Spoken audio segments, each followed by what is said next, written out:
Jenkins is a retired police officer who, during her time in law enforcement, became an outstanding pioneer. In the early 70s, Jenkins joined the Washington, D.C. police force. She was the area's first female homicide detective, a feat made all the more incredible when you factor in that she was African American. During her time as a homicide detective, Jenkins mainly investigated the deaths of younger victims, children and infants.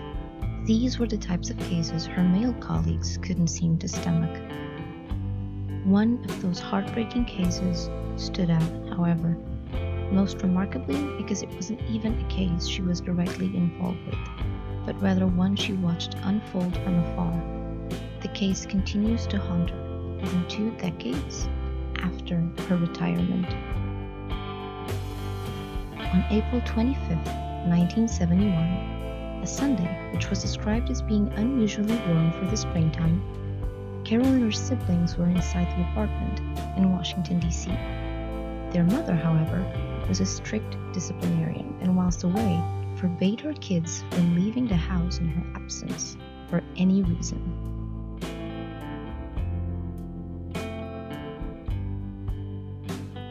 Valerie, Carol's 24-year-old sister that lived across the hall, asked her siblings if one of them would pick up some groceries for her in exchange for a soda.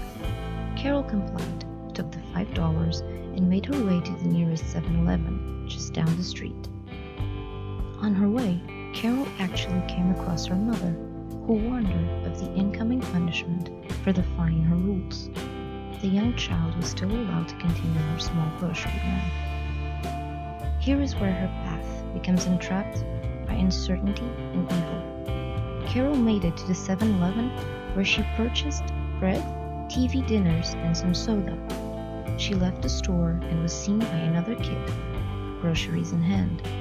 However, in the half-mile distance between the 7-Eleven and her family's apartment, Carol Spinks disappeared. When failing to return home, her mother called the police, who filed a report later that night. The mother, siblings, and friends organized a search, but were unable to find so much as a trace of Carol. Unfortunately, their questions regarding her whereabouts would be answered less than a week later.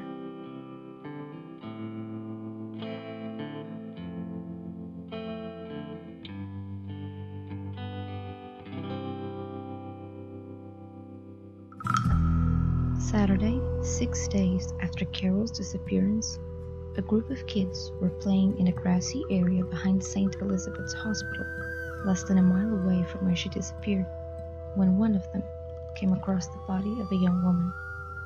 A short distance down the road, he was able to flag a police officer who reported the scene.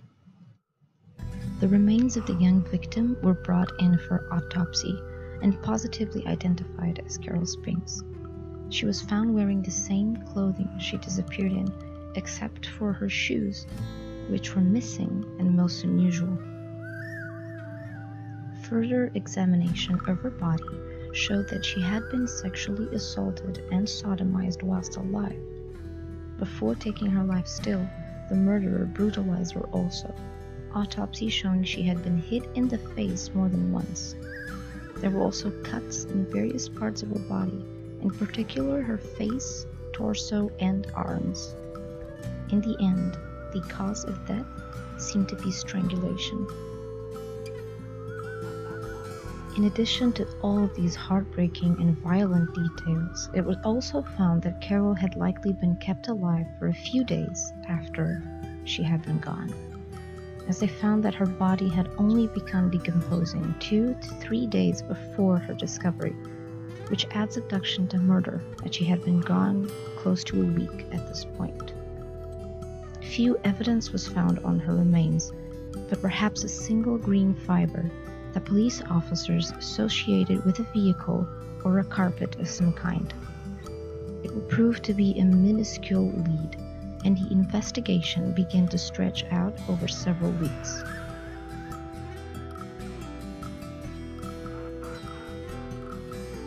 Darlenia Denise Johnson was a 16-year-old girl that lived in the same neighborhood as Carol Spinks and her family. More than 2 months had gone by since Carol's murder, and the story was a blip on the radar for 16-year-old Denise Johnson. School was out for summer, and Denise was busy with her summer job, friends, and boyfriend, working as a counselor at a nearby recreation center and hanging out for fun whenever possible. July 8, 1971, Denise said goodbye to her mother and headed off to work. That night, the recreation center was holding a sleepover event for the kids, stretching out until the morning. Work wasn't far for her. Located in Oxon Hill, a neighboring district where she lived, it was a short walk, one she had made a dozen times before. In a sad twist of fate, Denise never made it to work that day, and would only be the day after that her absence was noted and suspicion began to raise about her whereabouts. A missing persons report was filed, and her case was tentatively labeled as an abduction. At least one witness claimed to have seen her with her boyfriend that afternoon, and another that she was driving around with an older African-American male. The car was described as an older black model, but no specific details could be given. Unfortunately, both leads led nowhere to the investigators. In the days after Denise's disappearance, it was rumored her mother would receive calls at odd hours, taunting her, saying, "I killed your daughter." In the days after her disappearance, it became duly noted that the police didn't seem very interested in the case, approaching it with severe apathy. Mid-July 1971, a man experiencing car troubles stopped his car along the side of the road. It was nearby where Carol Spinks' body had been found a few months prior, and sure enough, within moments, he looked over to find a body laying in the grassy fields. He immediately called the police. Apparently, it wasn't the first call they had received about the body though, as they were hesitant to act on the matter altogether. Cops were sent to the location, but seemingly unable to find the body and without much effort wasted, they radioed in to say there was nothing to see. Several days passed, and Washington, D.C., already a humid place, began to enter the tougher dog days of summer. With the temperature rising and aware of the police's apathy, one of the original callers returned to the scene to certify that the matter had been dealt with. Shockingly, the body remained where they once had found it, a week after police was called in by several witnesses.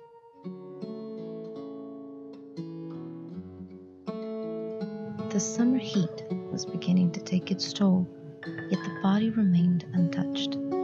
Infuriated, the witness had to use indirect methods to contact authorities, making sure something was done this time around. His boss then managed to contact an out-of-duty sergeant who forced the local police to act upon the man, a week too late. The body was recovered and identified as that of Denise Johnson, the missing 16-year-old that had disappeared earlier that month, and then too overlooked by the police officers with the same level of apathy. The similarities between Denise's and Carol's case were hugely prominent, found only 15 feet apart from each other and sharing other eerie similarities.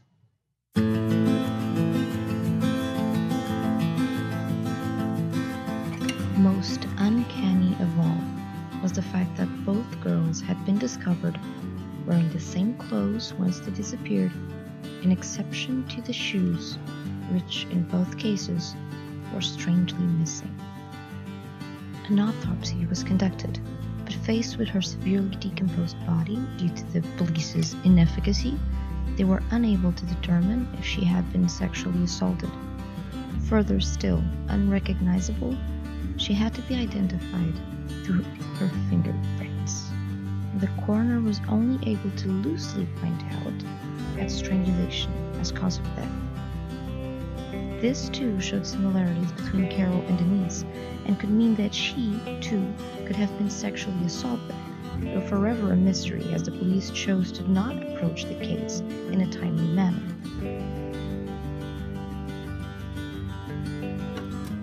Brenda Faye Crockett was a 10-year-old girl that, in 1971, lived in Northwest with her family. Like the previous victims, she was known for her small frame and quiet personality. On the evening of July 27, 1971, at around 8 p.m., many of the kids around Brenda's neighborhood were settling in together for a movie night.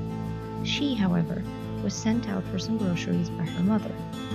Barefoot and hair curlers still in her hair, she left the house without taking a friend with her, despite her mother asking her to do so.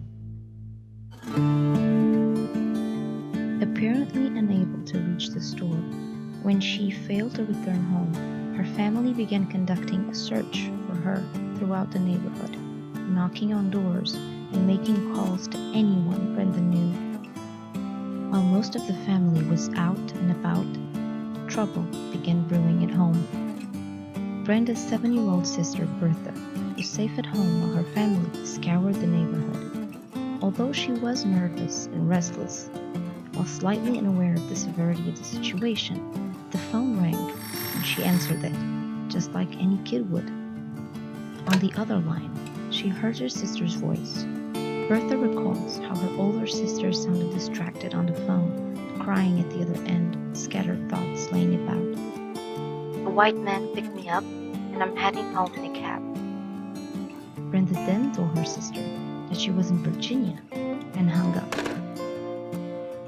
A second call would be received at the family's home a short time later, around 10 p.m. This time, Brenda's unofficial stepdad answered the phone, fully aware of the previous call, returning home once he knew of it. He was assertive on the phone, but received much of the same information Bertha had. He did ask her, however, if she was still in Virginia, to which Brenda replied, "No. Did my mother see me?" The topic seemed to confuse everyone, and he only remembered to ask, "How could your mother see you if you were in Virginia?" The conversation carried on, with Brenda offering no real information. When he asked to speak to the other man, he could only hear the sound of heavy footsteps before Brenda said, "Well, I'll see you," the call coming to an abrupt end. The search for Brenda Crockett was thankfully shorter, but however met with the same tragic fate as the girls before her. Approximately 8 hours after her disappearance, in the early morning of July 28th, a hitchhiker found the body of the 10-year-old girl, strangled, the scarf used to do so still wrapped tightly around her neck, knotted in the middle.